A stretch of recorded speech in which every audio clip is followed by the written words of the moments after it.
Mengadak kedatangan tamu super namanya Mbak Amalia Nur Amalia Hamidah. Nah, Mbak Amal sendiri tuh aktif di berbagai riset kolaboratif lintas disiplin, mulai dari isu pekerja migran, stunting anak, fatherless, perilaku daring, sampai dinamika lintas agama dan ruang sosial budaya. Nah, sore ini kita akan mendengarkan satu cerita dari Mbak Amal. Siap ya Mbak Amal mempresentasikannya ya? Iya. Sore ini kita akan mendengarkan satu cerita yang lahir dari ruang pertemanan, sebuah ruang kecil yang seringkali justru menjadi tempat paling jujur untuk belajar tentang keberagaman. Nah, melalui risetnya, Mbak Amal mengajak kita menyelami dunia remaja Muslim di Mataram yang membangun pertemanan dekat lintas agama di tengah latar sosial yang kadang masih menyisakan ketegangan. Nah, mari kita sambut, deng deng deng deng deng deng, Mbak Amal. Mbak Amal, Halo, halo Mbak Valia Amal. dan teman-teman yang sudah bergabung dalam angkringan sore hari ini. Terima kasih saya ucapkan atas waktunya untuk mungkin sedikit mendengar cerita dari Kota Mataram terkait dengan pertemanan lintas agama pada remaja. Nah, mungkin untuk mempersingkat waktu nih, Valia, aku mungkin akan langsung share screen aja kali ya. Oke, sip. Semangat Mbak Amal. Oke, Valia, terima kasih. Ya, oke. Nah,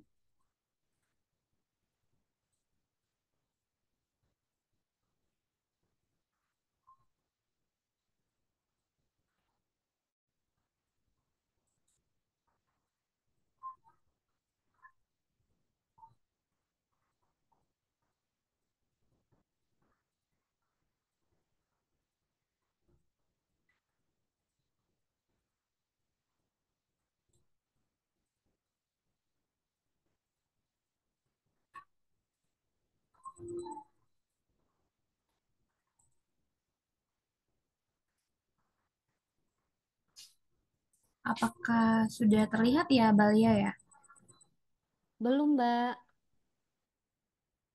Oh iya, sebentar. Oke. Hmm,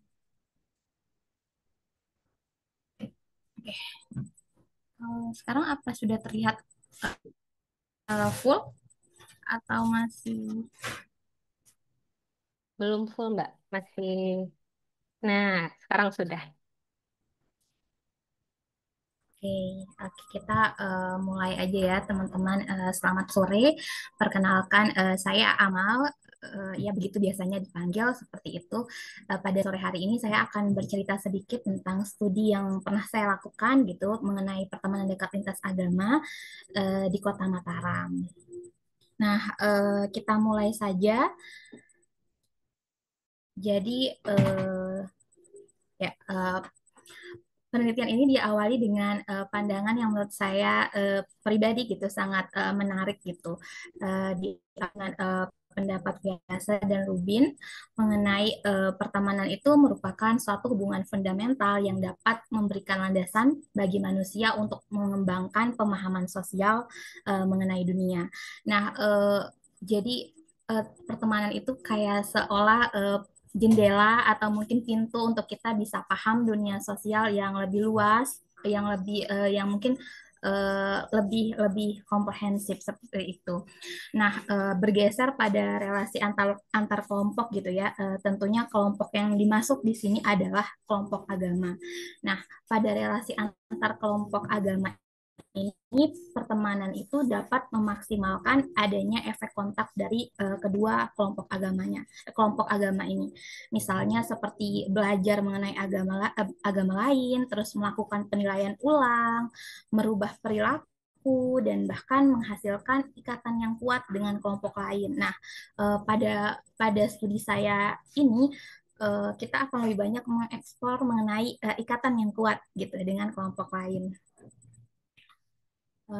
Oke, selanjutnya. Nah, jadi sebenarnya studi saya ini berfokus untuk mengeksplorasi dinamika sosiopsikologis proses terbentuknya hubungan pertemanan dekat lintas agama pada remaja Muslim.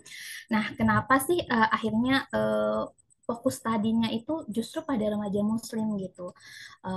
Sebenarnya ada dua alasan yang saling berhubungan begitu, yaitu ada istilah atau konsep yang dinamakan homofili. Jadi homofili itu adalah suatu kecenderungan gitu, di mana seseorang itu cenderung berteman atau membangun relasi yang akrab gitu ya dengan seseorang yang memiliki lebih banyak kesamaan dengan dirinya, entah itu kesamaan suku, kesamaan agama, dan mungkin identitas-identitas lain yang melekat pada dirinya gitu.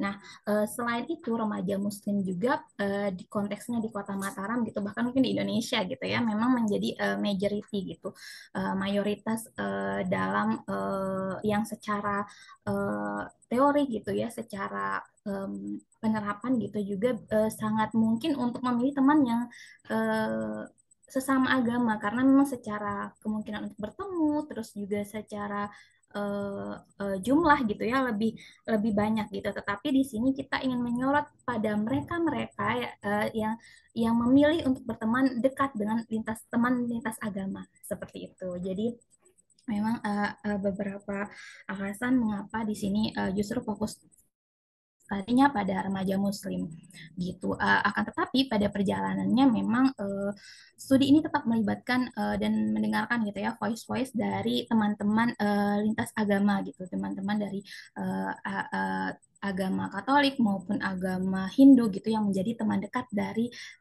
informan utama pada penelitian ini. Oke, konteks dari studi ini adalah ada di Kota Mataram gitu ya, di mana sebenarnya konflik lintas agama ini masih terjadi secara pasang surut. Nah, sebenarnya konflik seperti apa sih yang ada di Mataram gitu? Untuk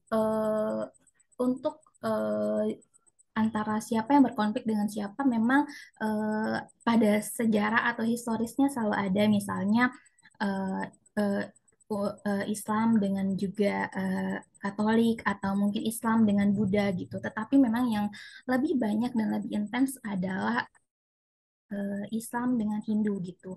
Nah, ketika kita melihat memang konflik ini yang lebih intens terjadi di Kota Mataram dibandingkan dengan agama-agama lain gitu, memang kita tidak bisa melihat hanya dari segi sisi agama saja gitu, karena jika kita menelisik gitu ya lebih lanjut gitu, sebenarnya ada faktor suku juga, di mana kalau orang Islam di Kota Mataram itu suku Sasak, kemudian biasanya yang Hindu adalah suku Bali gitu.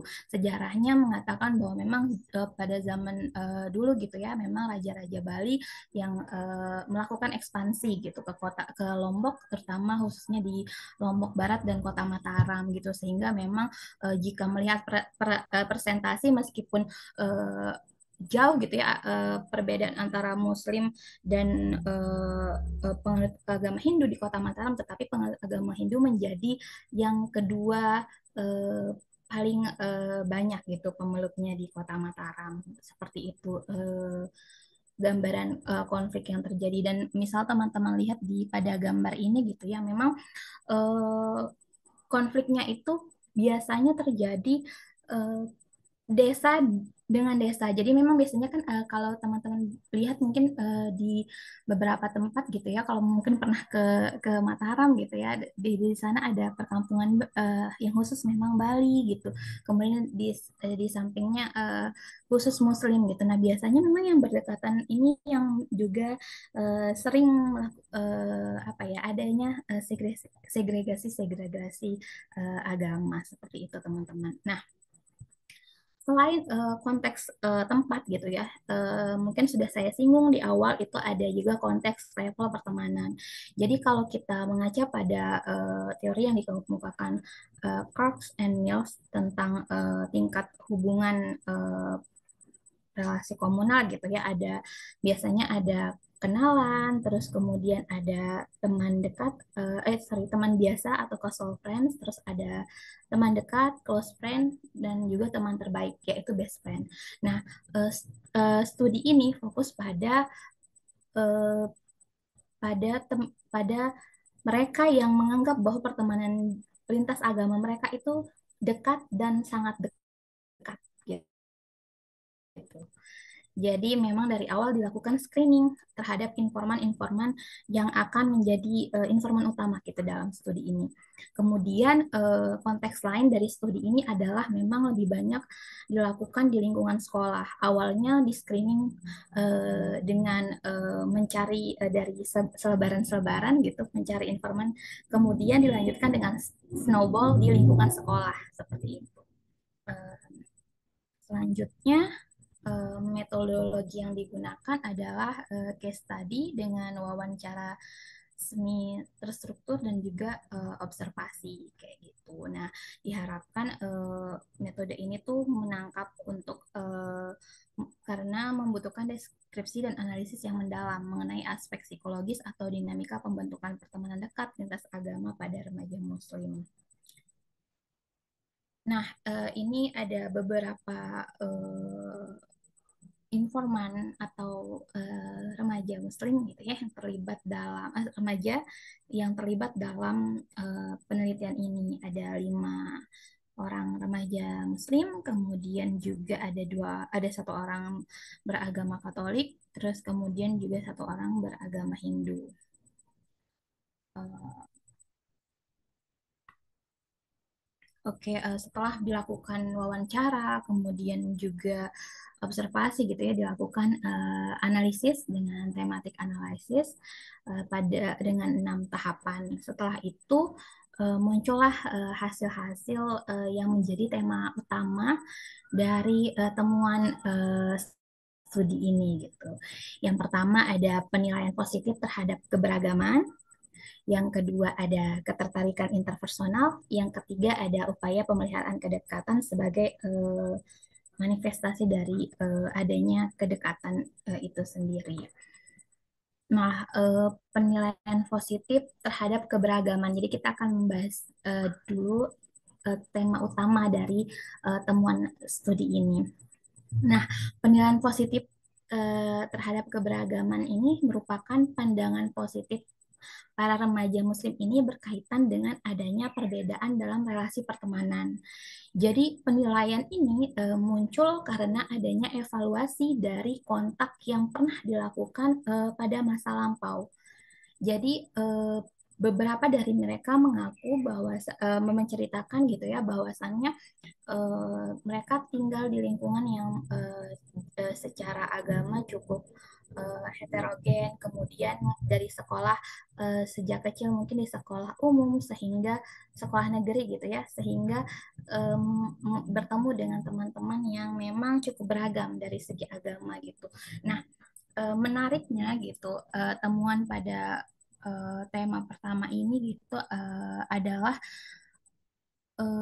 temuan bahwa mereka para remaja Muslim gitu, para remaja yang beragama Islam yang sejak kecil tinggal di daerah yang heterogen atau yang bersekolah gitu ya sejak kecil di sekolah umum yang pernah melakukan kontak ya istilahnya gitu dengan teman lintas agama karena ini dilakukan penelitiannya saat SMA gitu ya, ternyata mereka cenderung mengembangkan pertemanan lintas agama yang bahkan dalam circle atau kelompok pertemanan ya mereka sebutnya itu circle biasanya yang biasanya terdiri dari 3 sampai 8 orang. Di dalamnya mereka bisa menjadi satu-satunya muslim dalam kelompok itu. Mereka bisa terlihat sekali kalau dalam kasus yang saya teliti gitu ya.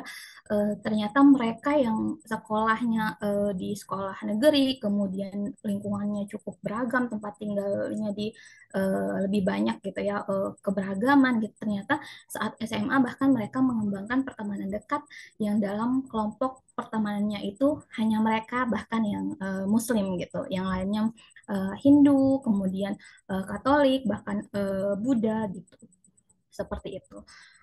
Uh, Kemudian, nah ini berbeda dari kelompok remaja yang misalnya sejak kecil sekolahnya di yayasan Islam seperti itu atau mungkin lingkungannya memang sangat homogen gitu secara agama. Mereka pada saat SMA ini biasanya memang pertama kali mengembangkan pertemanan dekat lintas agama dan dalam circle atau kelompok pertemanan mereka itu biasanya eh, masih didominasi oleh remaja Muslim lainnya gitu. Jadi mereka dalam satu kelompok pertemanan itu mungkin ada 4 orang, tetapi eh, tiganya Islam, kemudian satu Katolik, atau mungkin empat empatnya Islam, satunya Hindu seperti itu. Jadi em, sangat berbeda sekali gitu ya, sangat terlihat gitu perbedaannya. Nah, adapun eh, eh, dari yang ditemukan gitu ya, memang memang menunjukkan bahwasan adanya efek dari extended contact.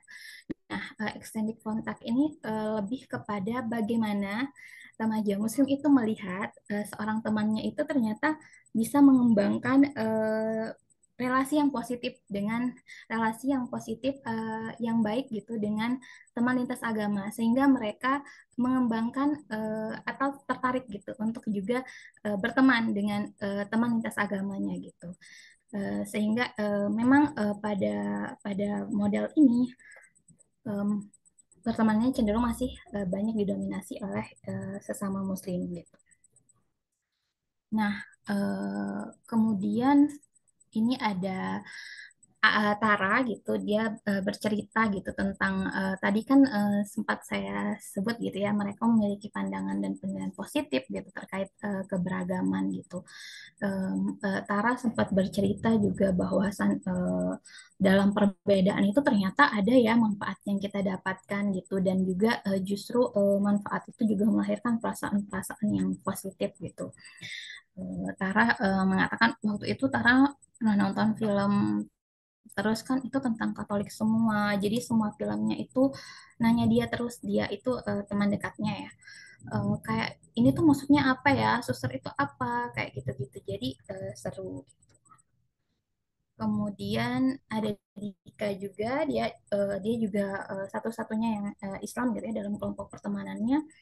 Dia bahkan menyebutkan bahwa ada apa ya, penilaian-penilaian yang mungkin tidak diketahui oleh orang-orang yang mungkin tidak berteman dekat dengan orang-orang yang beragama Hindu. Jadi Dika menceritakan bahwa faktanya ya Kak gitu, mereka baik, toleransinya tinggi, mereka nggak memandang remeh agama lain. Sistem kasta bukan berarti menganggap individu lain sebagai seorang yang rendah, melainkan seorang yang harus dirangkul.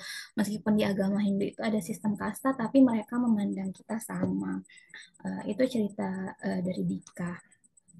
Nah, yang kedua teman-teman, temuan dari studi ini adalah adanya ketertarikan interpersonal. Sebenarnya ini sangat berhubungan dengan atribut individu. Jadi perlu perlu saya mungkin di highlight di sini ya, karena memang ini difokuskan gitu pada pertemanan dekat gitu.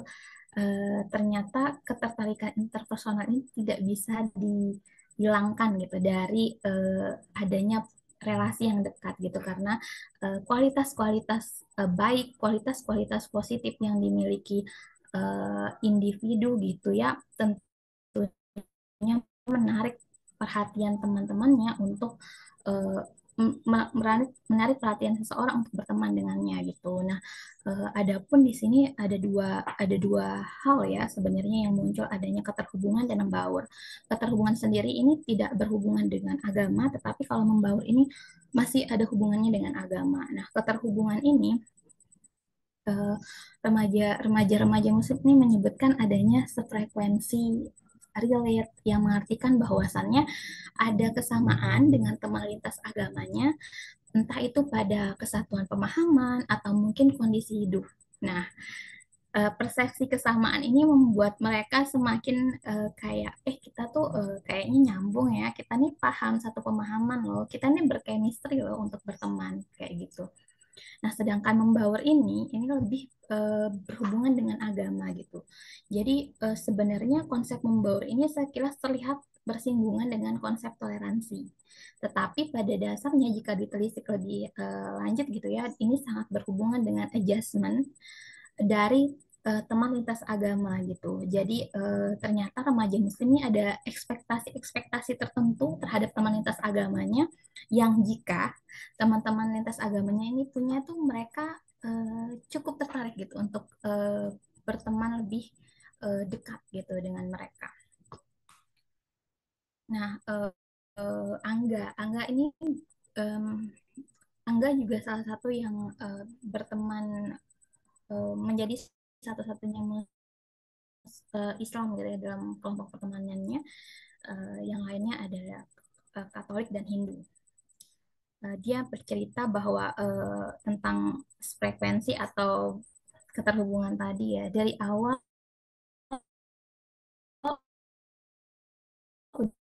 udah punya niat mau deket sama satu frekuensi, ya udah kalau kita temenan sama orang yang nggak sefrekuensi, mungkin percakapan bakal jadi boring, nggak nyambung juga, karena frekuensi itu kan artinya nyambung. Terus Arah bercerita juga dalam hal keluarga itu relate, kondisi keluarga itu sama. Terus kita seangkatan, terus kita tahu gimana rasanya ketolak di SMA yang kita mau banget. Terus gimana rasanya kita harus sekolah di tempat yang kita nggak mau. Ini kayak relate gitu, kita kayak ya udah kita sama nih gitu. Kemudian nah ini yang kemudian ini ada cerita tentang membaur dari Lara, 16 tahun. Dia itu jadi membaur di sini sebenarnya terlihat seperti toleransi dan empati gitu. Membutuhkan skill toleransi dan empati. Pada dasarnya itu merupakan ekspektasi remaja Muslim bahwa teman-teman lintas agamanya akan menyesuaikan norma-norma yang umumnya ada pada kelompok tersebut gitu. Uh,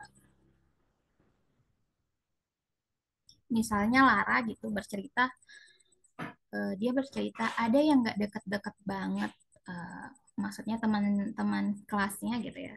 Soalnya kadang Sinta ini temannya juga yang berbeda agama gitu. Sering masih membawa-bawa agamanya gitu loh. Misalnya main sama kita, dia beli sate babi, terus ayo weh makan makan gitu. Ayo guys makan-makan gitu. Nanti pas kita tanya sate apa tuh, dia jawab sate babi. Dia masih membawa sesuatu yang sebenarnya dia boleh. Tapi kalau Cece ini dia sebutkan teman dekatnya ya. Mungkin makan, tapi nggak di depan kita gitu. Jadi sebenarnya di sini em, ada ekspektasi gitu, dia ternyata lebih menyukai teman eh, apa ya, norma pada umumnya dalam kelompok pertemanannya seperti itu. Tapi yang menarik di highlight di sini adalah bahwa Lara menyadari gitu sebenarnya itu adalah sesuatu yang boleh dilakukan oleh teman lintas agamanya gitu, tapi ternyata dia lebih suka jika hal itu mungkin uh, lebih lebih apa ya, lebih disesuaikan gitu dalam kelompok pertemanan mereka yang mungkin tidak melakukan hal tersebut kayak gitu. Kemudian kemudian selanjutnya pemeliharaan kedekatan pertemanan. Sebenarnya pemeliharaan kedekatan pertemanan ini adalah upaya yang dilakukan remaja Muslim ketika mereka sudah merasa dekat gitu ya. Ketika sudah merasa dekat, ada upaya-upaya untuk menjaga kehangatan pertemanan gitu. Nah, di Mataram sendiri ya, pada konteksnya di Mataram sendiri gitu ya, memang eh, pada pada nyatanya pada interaksi sehari-hari gitu memang masih masih menunjukkan adanya kecemasan dalam membahas topik-topik mengenai agama gitu. Adapun topik yang sebenarnya dibahas itu tidak semuanya yang membuat cemas gitu. Mereka tidak sama sekali tidak maksudnya tidak membatasi diri untuk membahas tentang agama gitu ya. Tetapi memang ada topik-topik misalnya seperti topik mengenai Tuhan itu dihindari, secara sadar dihindari gitu. Kedua adalah topik terkait dengan konflik yang mungkin sedang berlangsung saat itu gitu. Jadi mereka menghindari dua topik itu. Selain itu, mereka cukup terbuka untuk membahas agama gitu, apalagi pada remaja mungkin untuk humor dan kemudian juga jokes gitu ya. Itu masih sangat lumrah dalam pertemanan sehari-hari mereka gitu. Di sisi lain, karena mereka sudah menghargai atau sudah melihat pertemanan itu sangat berharga gitu ya, mereka bahkan melakukan apa ya, saling memberi dukungan gitu. Mereka bahkan selalu datang gitu ketika ada perayaan dan agama dari teman dekatnya seperti itu. Nah, ini kita bisa eh, eh, dengar dari Ara gitu ya, dia bercerita tentang menghindari bahasan mengenai Tuhan. Ara bercerita nyiptain aturan sendiri gitu loh, ada batasannya gitu. Terus nggak boleh bawa-bawa Tuhan, itu juga kayak udah diingetin gitu. Jangan bawa Tuhan, kayak gimana ya, misalnya nih kita ya udah kita bercandaan yang tadi saya bilang,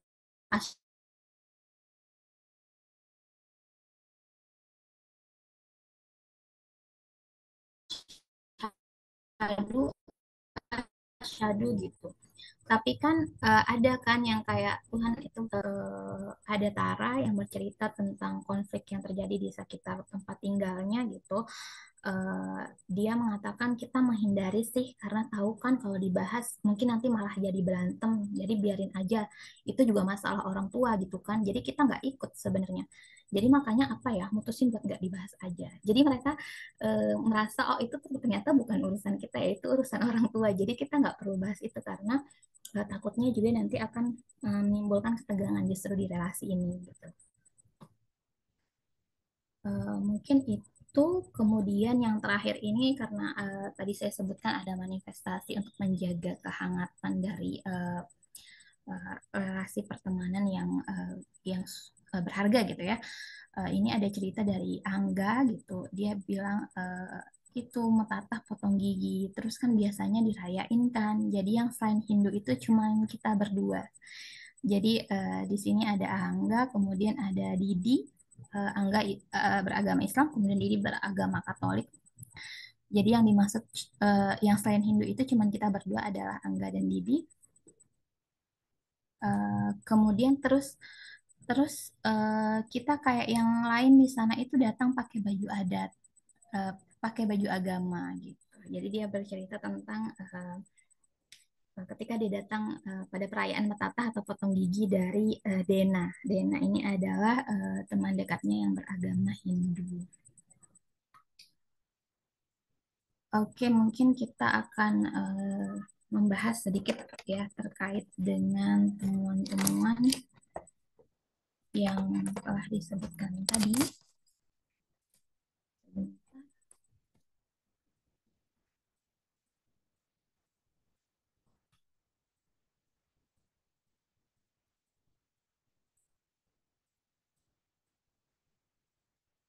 Oke, kita sampai kepada pembahasan mengenai temuan-temuan yang tadi sempat saya kemukakan. Jadi, jika teman-teman ingat tadi, memang awalnya mereka memiliki penilaian positif gitu ya terhadap keberagaman. Nah, itu sebenarnya menjadi modal utama dalam mengembangkan pertemanan lintas agama pada masa sekarang gitu. Nah, Turner dan Cameron tahun 2016 mengatakan bahwasannya pengalaman kontak yang positif akan meningkatkan minat dan kepercayaan diri untuk menjalin hubungan dekat. Nah, kepercayaan diri itu sebenarnya mencerminkan keadaan readiness gitu ya. Siap, mereka percaya diri, mereka punya skill, keterampilan, dan keyakinan serta pengalaman untuk kontak antar kelompok yang sukses gitu. Jadi pengalaman-pengalaman tersebut apa ya menjadi satu readiness dalam mengembangkan kontak antar kelompok, antar agama gitu.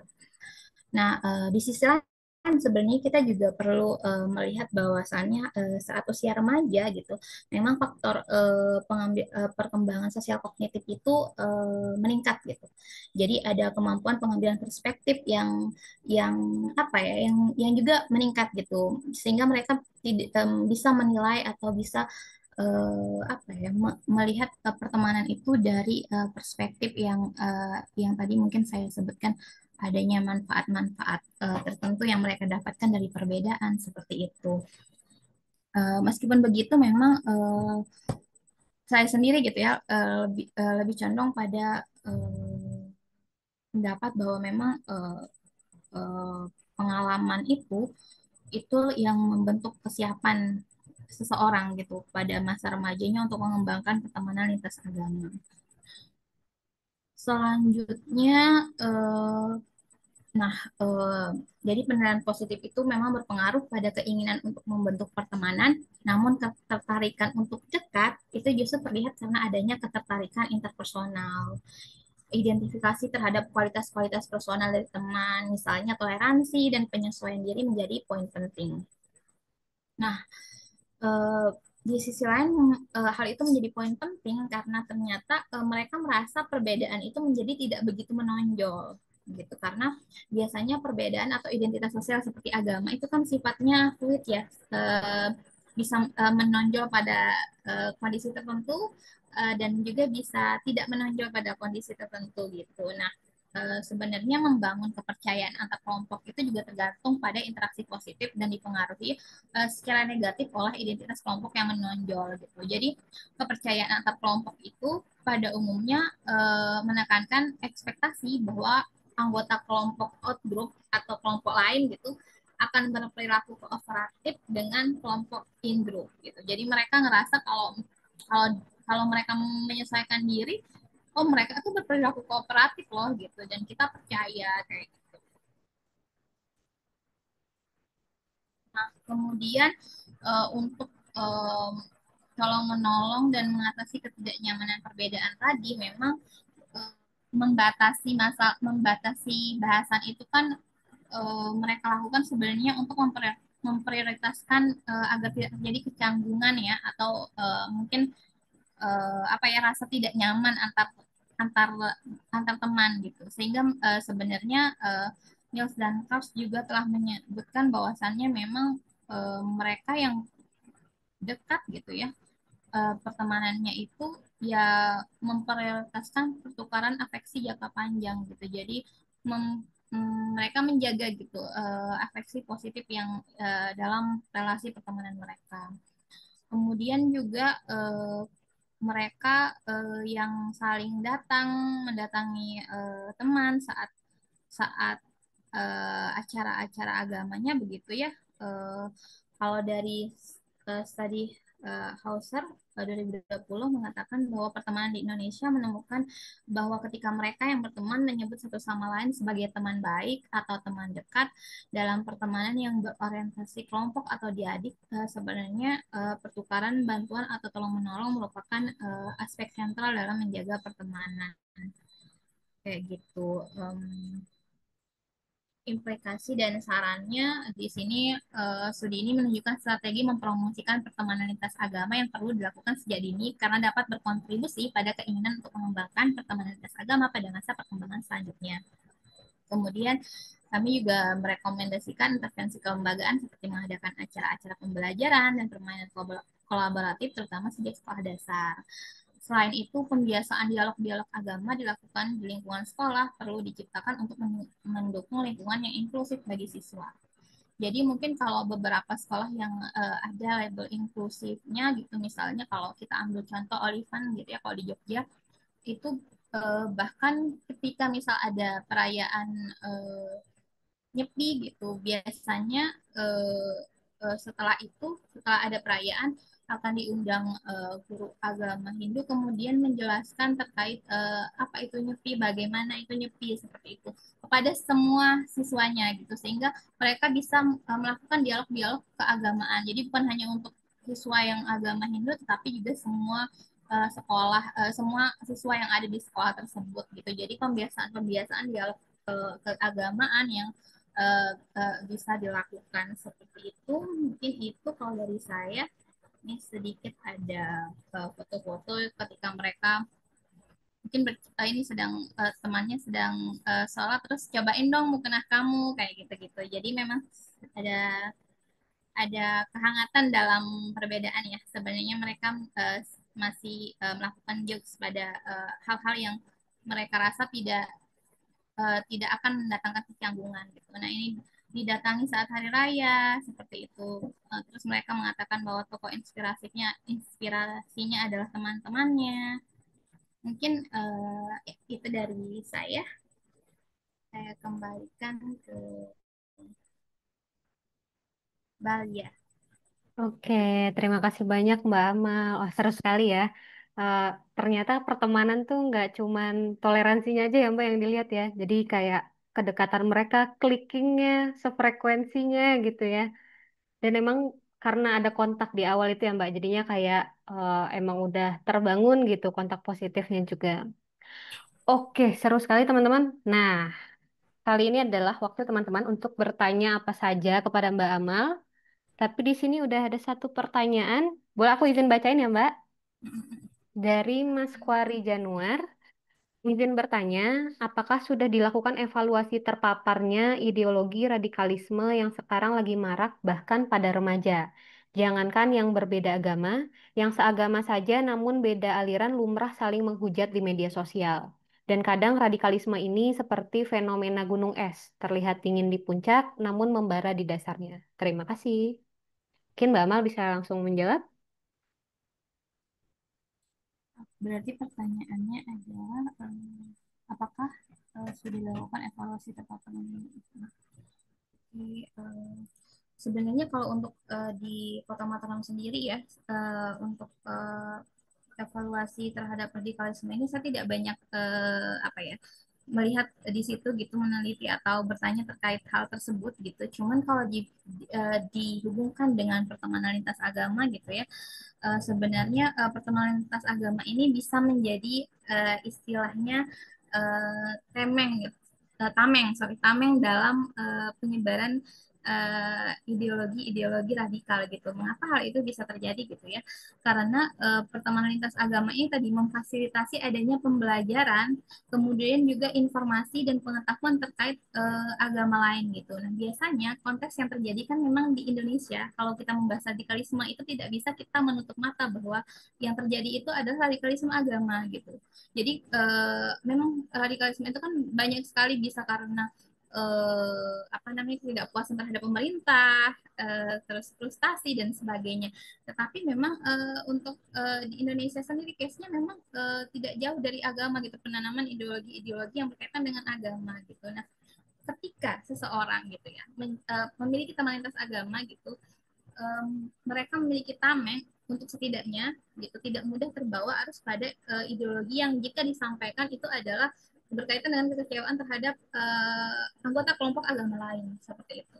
Jadi mereka lebih memiliki informasi atau kemampuan enggak aku punya teman kayak gitu sebenarnya tidak seperti itu gitu. Jadi di sini kalau dihubungkan gitu ya dengan pertemanan lintas agama, memang pertemanan lintas agama justru menjadi tameng dari apa ya faktor-faktor yang mungkin uh, bisa mendorong dari kita itu ikut atau me, me, apa ya masuk mengilhami gitu ideologi radikalisme kayak gitu. Itu sih yang saya ketahui. Oke, menarik banget ya. Jadi bisa jadi tameng justru ya Mbak, untuk biar nggak terpapar sama radikalisme itu sendiri gitu. Gimana Mas Kwari Januar mungkin ada tanggapan ya?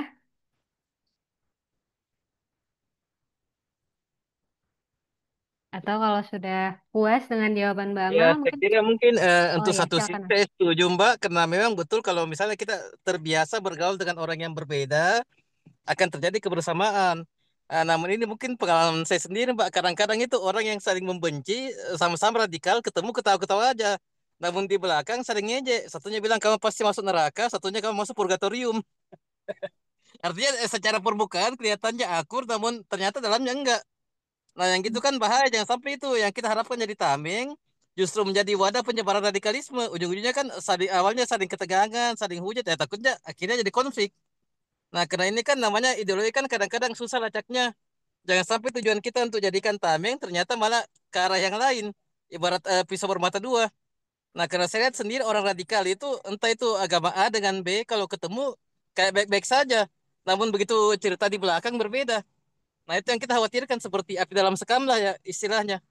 Mungkin itu Pak yang saya tanyakan apakah sudah dievaluasi secara lebih mendalam lagi apakah yang terlihat memang sebenarnya atau jangan-jangan ada sesuatu yang tersembunyi. Oke, Nah, mungkin itu tanggapan dari saya. Terima kasih. Iya, terima kasih Kak Wari Januar. Nah, sebenarnya itulah kalau dalam studi saya ini memang em, apa namanya memang khususnya ya memang mengkhususkan gitu pada mereka yang mengaku bahwa itu juga merasa gitu bahwa itu adalah pertemanan dekat gitu. Nah, ini memang juga datang dari mungkin istilahnya apa ya ke fenomena yang sempat disebutkan oleh Kak Wari Januar tadi. Terkadang kan memang saat kita ada acara agama gitu, kemudian semua diundang untuk berdoa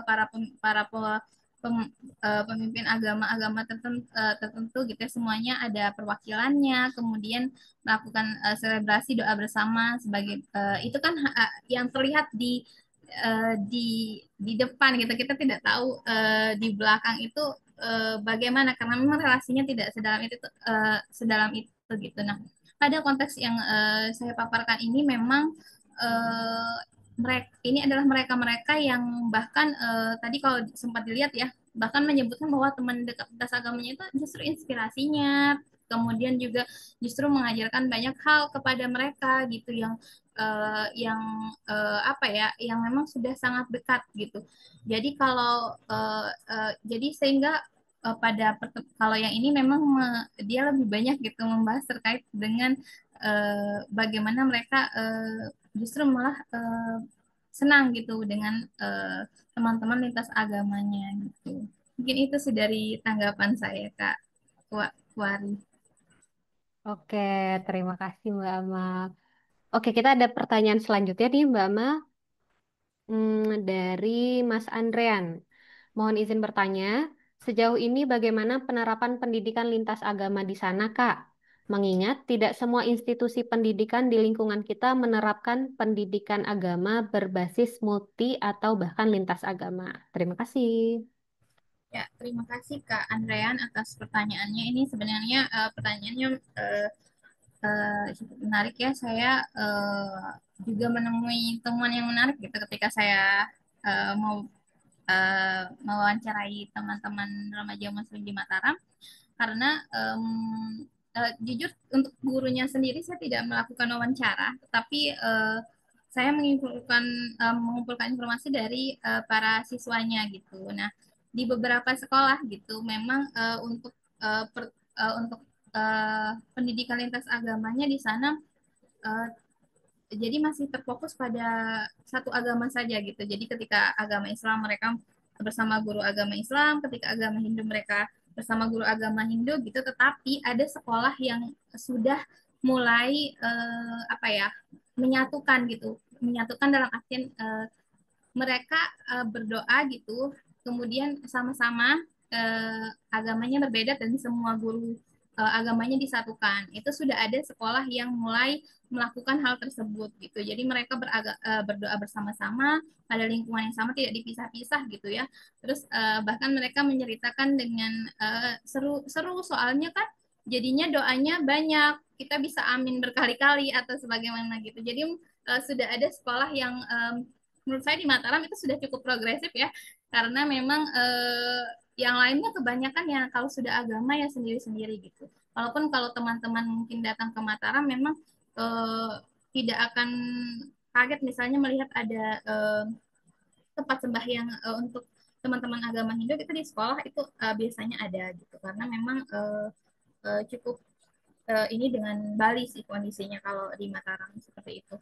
Nah, tetapi gitu, apakah ada juga yang masih bahkan jangankan kita akan ngomongin tentang pendidikan agama berbasis multi atau lintas agama gitu, bahkan ada dari guru pun yang bahkan mereka menunjukkan sikap negatif gitu terhadap siswa-siswa yang berbeda agama dengan mereka dan itu ditangkap oleh para remaja itu gitu.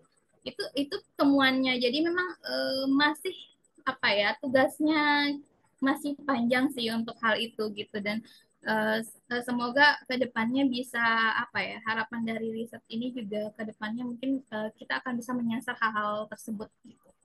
Seperti itu sih jawaban dari saya ke Andrea untuk konteks di Mataram sendiri. Oke, makasih Mbak Amal. Gimana Mas Andrea? Mungkin ada tanggapan?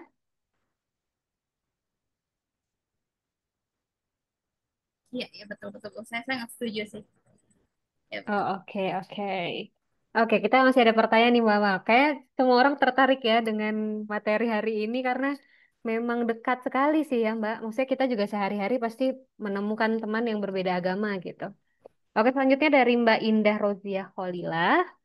Izin bertanya, apakah relasi antar agama pada informan yang diteliti dibangun atas kesadaran toleransi agama atau karena sefrekuensi atau saling klik aja? Seperti masyarakat Abangan dalam hal ini mau berteman dengan dan menjalin relasi dengan kelompok agama apapun, sudah tidak melihat agamamu apa, agamaku apa, yang penting kita klik sefrekuensi dan punya hobi yang sama. Nah, gimana Mbak Amal?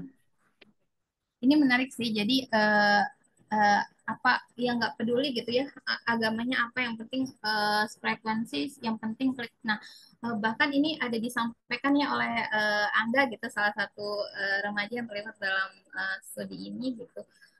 Angga menyebutkan memang ya karena kita ketemunya itu di ekskul kak kita ketemu di ekskul lalu yang disebutkan dari awal memang terkait dengan eh, semua kualitas positif teman yang teman dekatnya gitu dia jago kan mereka ketemu di English Club gitu ya dia jago debat dia dia pinter gitu ya akhirnya aku chat gitu nah jadi kok frekuensi ya gitu nah hal-hal tersebut kan memang yang diucapkan secara eksplisit gitu ya oleh remaja. Tetapi di situ kenapa memang tetap tidak bisa saya pisahkan dari penilaian positif tersebut karena ketika kita menilik kembali gitu ya pada pada kondisi atau fenomena sebelum mereka bertemu ya memang mereka pada remaja-remaja tersebut juga sudah ada ternyata kok ada ya kontak-kontak tertentu yang telah dilakukan sejak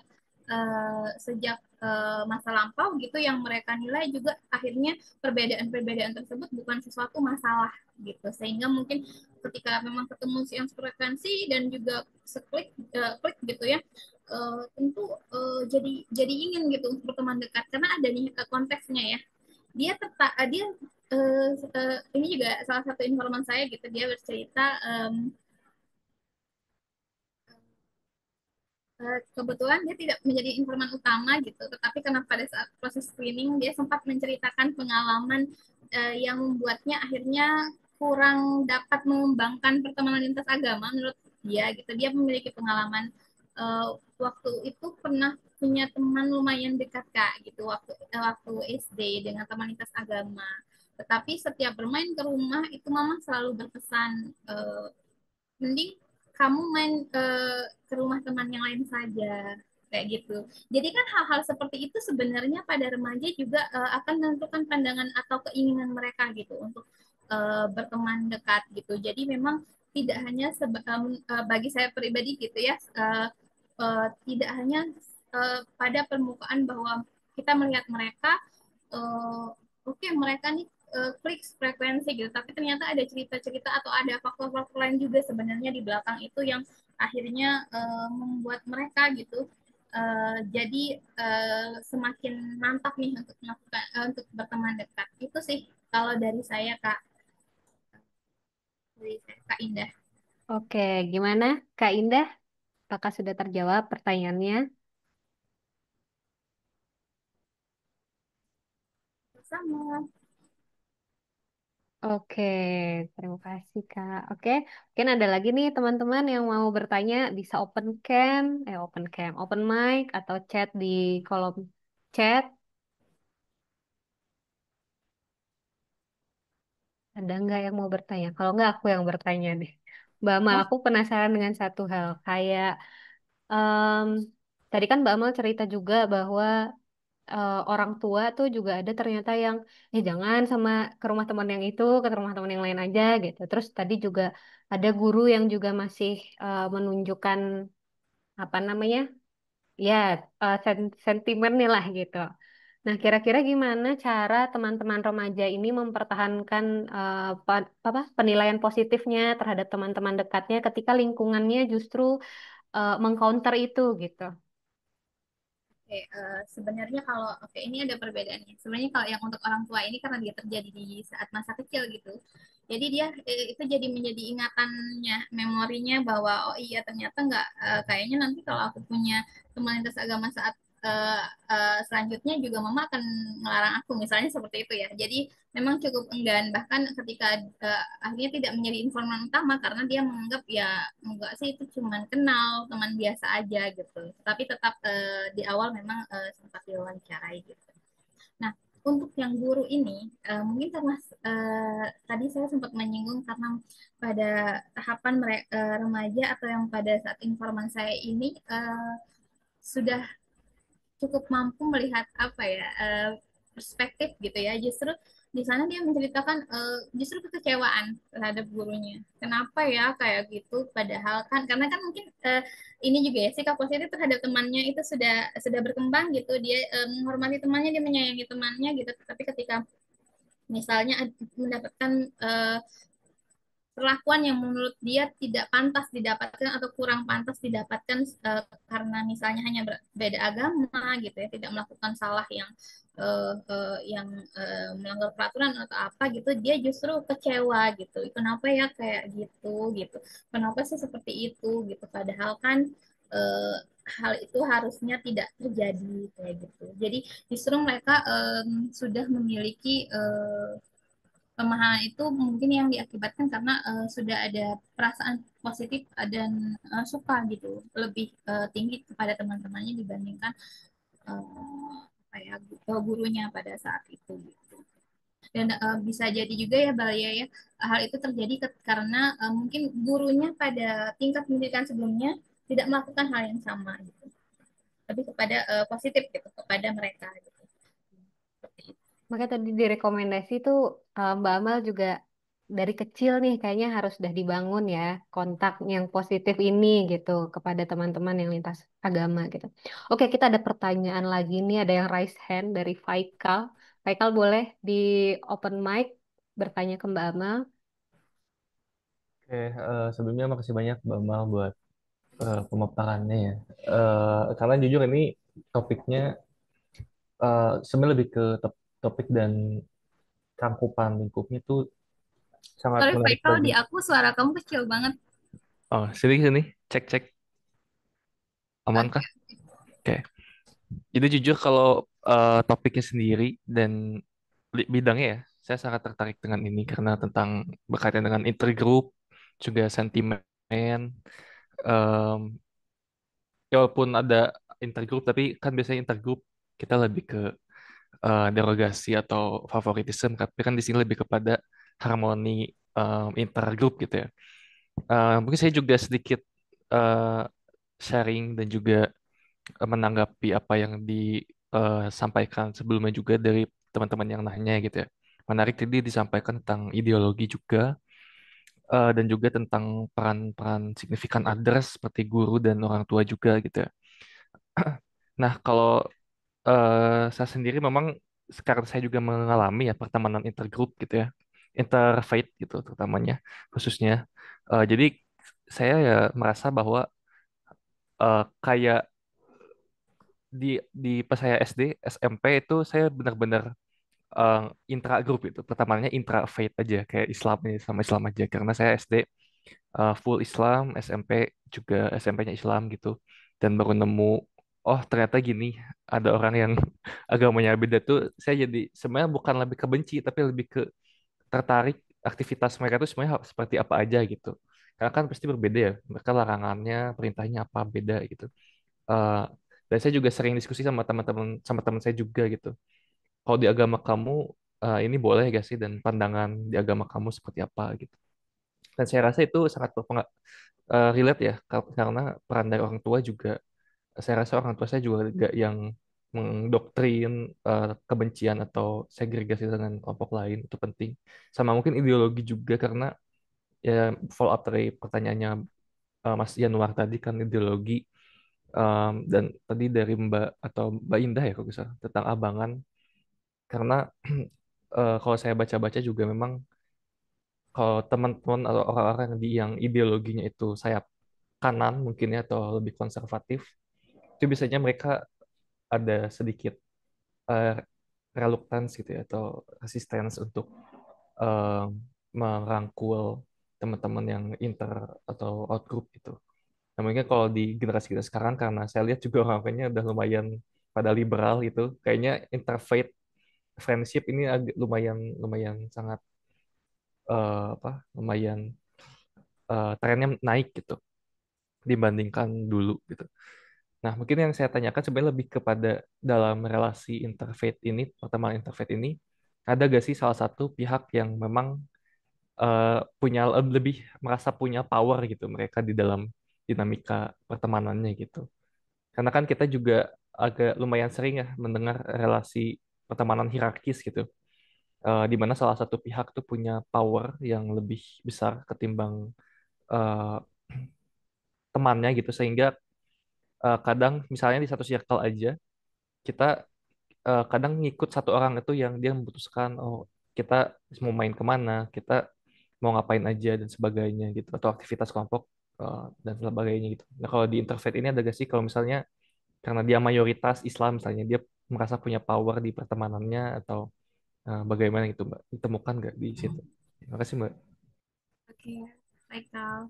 Terima kasih pertanyaannya menarik ya. Terus saat Faikal menyebutkan tadi, akhirnya saya juga berpikir kembali, oh iya ini sebenarnya ada bawarnya atau enggak ya kira-kira. Cuman dari yang saya lihat kalau tadi teman-teman sempat melihat yang bagian saya share dikit ya, yang bagian circle itu kan saya menyebutkan ada dua nih, ada yang mereka yang satu-satunya Muslim dalam satu circle tersebut gitu, terus ada juga yang mereka yang masih mendominasi tuh yang Muslim, bahkan yang selain Islam gitu hanya satu dalam kelompok pertemanan itu gitu. Nah, yang saya lihat ya Faisal ya pada kelompok yang yang yang remaja muslim itu ada satu gitu yang muslim, terus yang lainnya beragama lain gitu, saya justru melihatnya memang ada cenderung ada power, tetapi justru tidak pada remaja Islamnya, justru pada remaja Hindu. Jadi semacam saya tidak tahu ya ini power, jadi kayak terlihat seperti ketua geng kayak gitu.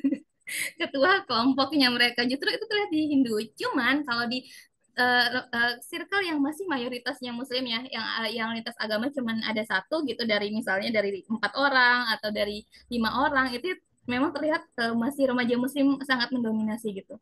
Bahkan tadi saya sebutkan ya yang di membaur itu, bahkan mereka tuh pengennya ya ya kalau kalau mereka ini ya harus sebenarnya mereka mengikuti dong, kita misalnya kita tidak makan pagi dia, mereka harus ngikutin dong biar tidak terlihat beda gitu, atau kita mau buka puasa bareng ya mereka yang harus ikut dong, atau kita puasa nih tapi mereka jangan makan dong di depan kita gitu. Sebenarnya hal itu tidak dilarang secara eksplisit, tapi ternyata kalau dilakukan itu mereka eh, apa ya, ada rasa oh iya, mereka tuh bisa teman lintas agama tuh adjustment, punya adjustment yang baik loh dalam kelompok ini, dalam pertemanan ini gitu. Jadi memang polanya cukup ini ya, berbeda gitu. Tapi pada teman yang pada circle yang memang remaja Islam ini menjadi minoritas, justru yang menjadi ya yang menjadi satu-satunya itu, justru saya melihat mereka bukan yang menjadi pemegang powernya, justru itu sih yang mungkin bisa saya sampaikan. Semoga menjawab pertanyaannya Haikal. Aman. Makasih banyak Mbak sudah sangat menjawab. Oke, seru banget ya Mbak diskusinya ya. Setia mungkin karena dekat tadi ya, akhirnya jadi orang-orang terpantik untuk mikirin hal yang sama gitu. Teman-teman yang lain mungkin ada yang ingin bertanya lagi? Apakah ada bisa raise hand, bisa chat juga? Nggak ada? Oh ada, Mas Noer. Mas Noer raise hand. Oke Mas, silakan open mic Mas.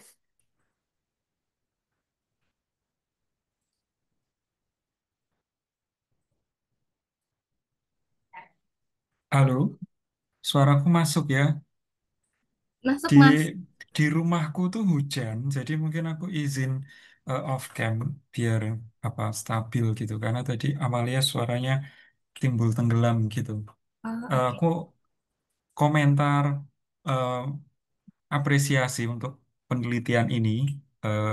Beberapa asisten peneliti CICP yang dulu juga em, mengerjakan proyek serupa dan juga di NTB dan bisa memberi um, kontribusi penting dalam studi-studi terkait dengan relasi sosial begitu. Dan apa di penelitian yang sempat lama gitu, tapi sebenarnya juga masih berjalan secara underground di CICP itu tentang pertemanan gitu. Dan sekali lagi itu masih masih berjalan. Tampaknya itu akan jadi um, unfinished project CICP tentang atau topik pertemanan gitu. Eh, yang yang kedua, penelitian ini kan sebenarnya mengambil angle dari perspektif pertemanan itu sendiri dan kemudian menggunakan lensa konsep eh, kontak salah satunya dari PT Grow. Kemudian diskusi ini bergulir pada em, aspek toleransi gitu. Nah, nggak tahu kenapa kemudian diskusi ini kok arahnya ke toleransi, tapi ini kan sebenarnya juga setelah tak amati, kenapa kita ngomongin pertemanan terus arahnya ke toleransi. Nah, ini kan menarik gitu ya, sebagai peneliti atau pengamat kan kita kemudian bisa melihat, oh jangan-jangan ini yang dibutuhkan gitu. Isu tentang multikulturalisme itu relasi dalam sebuah masyarakat yang di dalamnya itu kompleks, majemuk begitu. Eh, tapi sebenarnya cerita-cerita hari ini gitu, aku ini anak yang lahir tahun 90-an awal gitu dan tinggal lahir besar di Jogja yang Jogja sangat sangat majemuk begitu. Pertemananku dari SD, bahkan dari TK, aku sendiri nggak PAUD ya. Em, itu sudah cukup majemuk meski aku sekolah itu di sekolah keagamaan, di sekolah Muhammadiyah gitu. Lalu di kampung sendiri juga cukup majemuk. Kami itu tidak ada kekhawatiran untuk apa istilahnya membicarakan apapun, bahkan teman-teman yang Muslim itu kalau ketemu dengan yang non-Muslim itu akan bilang dengan kata-kata, "Hai ki, sing kafir wis teko," gitu. Bahasa Indonesianya, nah ini dia yang kafir yang ditunggu-tunggu udah muncul karena mau sepedaan gitu. Kata-kata itu tuh tidak pernah muncul sebagai ancaman gitu. Begitu juga ketika Ramadan, teman-teman yang kafir tadi, yang non-Muslim tadi, itu eh, juga tidak ada rasa bersalah atau rasa canggung untuk kemudian ngajak yang Muslim itu untuk makan gitu. Bahkan kami yang Muslim untuk berpuasa, main ke tempat yang non-Muslim itu menjadi ajang untuk batalin puasa gitu, pura-pura puasa gitu. Artinya pertemananku di masa kecil itu menjadi sedemikian nggak pernah ngomongin agama gitu. Dan nggak pernah menjadikan agama itu sebagai alasan-alasan politik pertemanan gitu ya. Karena temuan Amalia ini tuh politik semua gitu, politik pertemanan gitu. Eh, nggak tahu kenapa kemudian hari ini eh, simbol-simbol itu menjadi embarkasi atau garis yang sedemikian tegas, tebal, bahkan tinggi untuk cross boundary itu menjadi larangan gitu.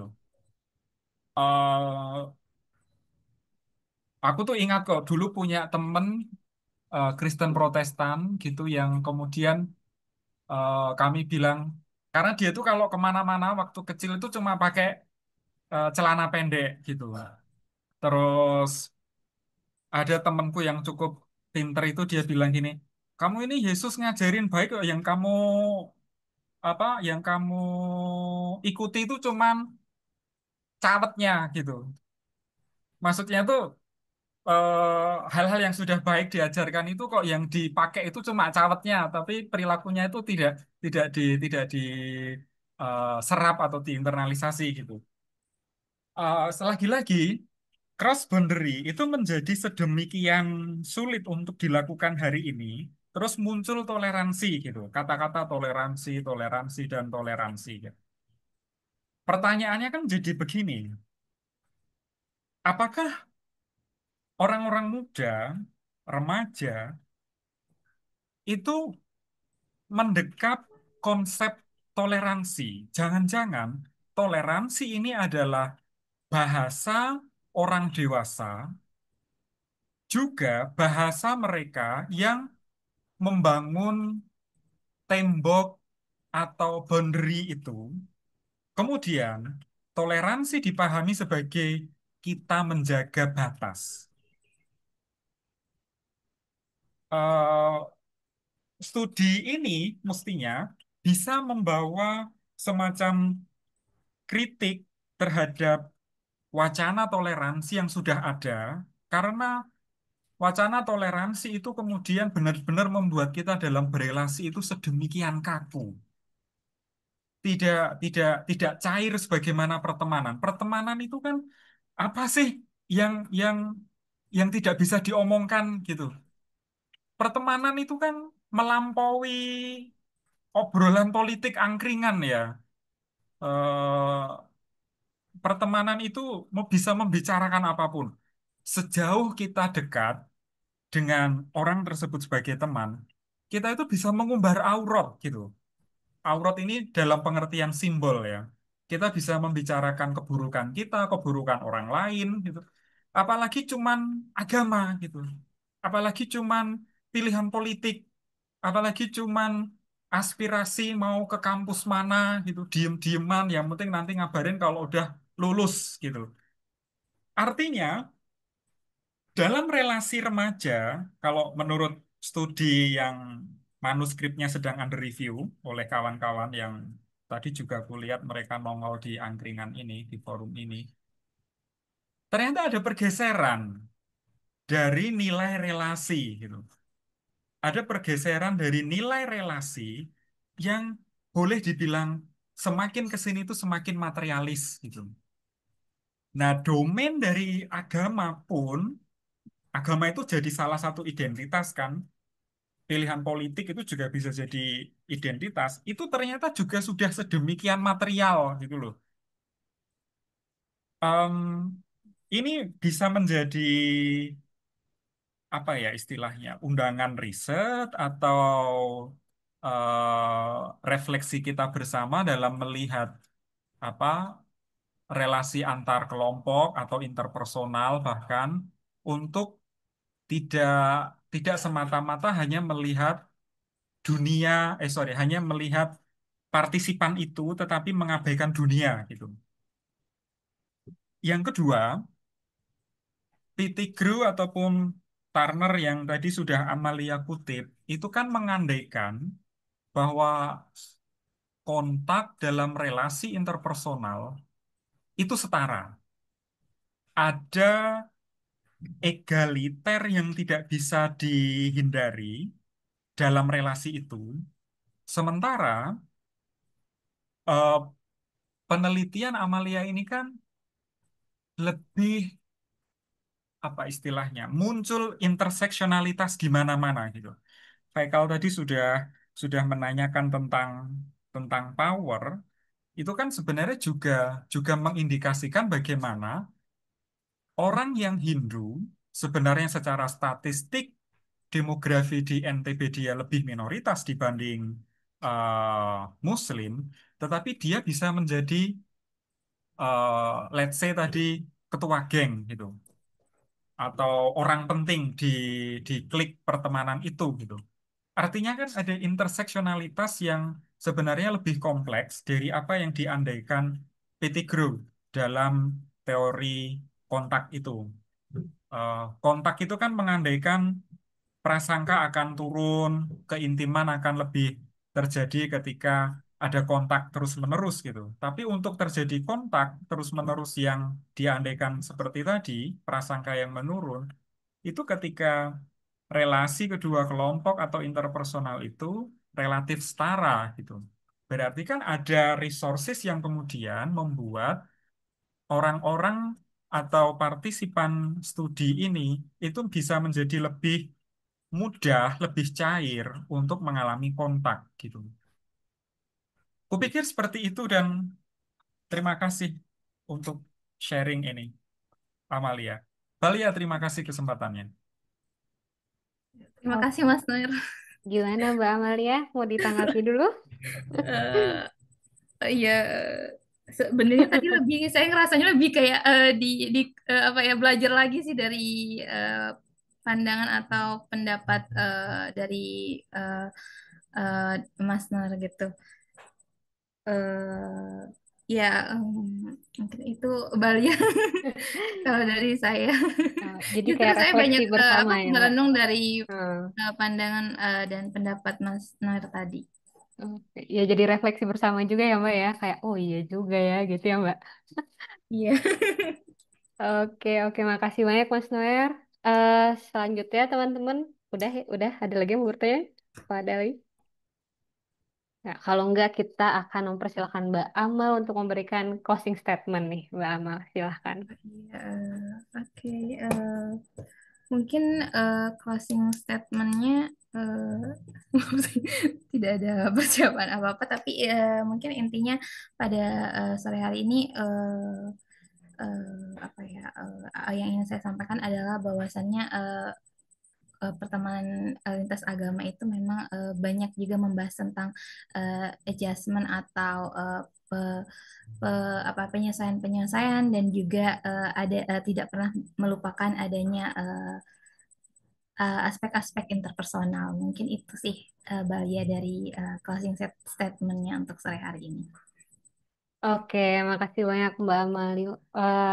Mbak Amal, oke teman-teman, sekarang pukul 4:46 nih, 4:46 nih. Nah, aku mau teman-teman untuk open cam dulu lah, biar kita bisa foto bersama sama Mbak Amal. Kapan lagi ya kan? Nah, keren Mas Januar. Ayo, ada lagi nggak yang mau open cam? Oke, makasih Mas Arief. Ada lagi nggak yang mau open cam? Iya, Mbak Lucy cantik sekali. Oh,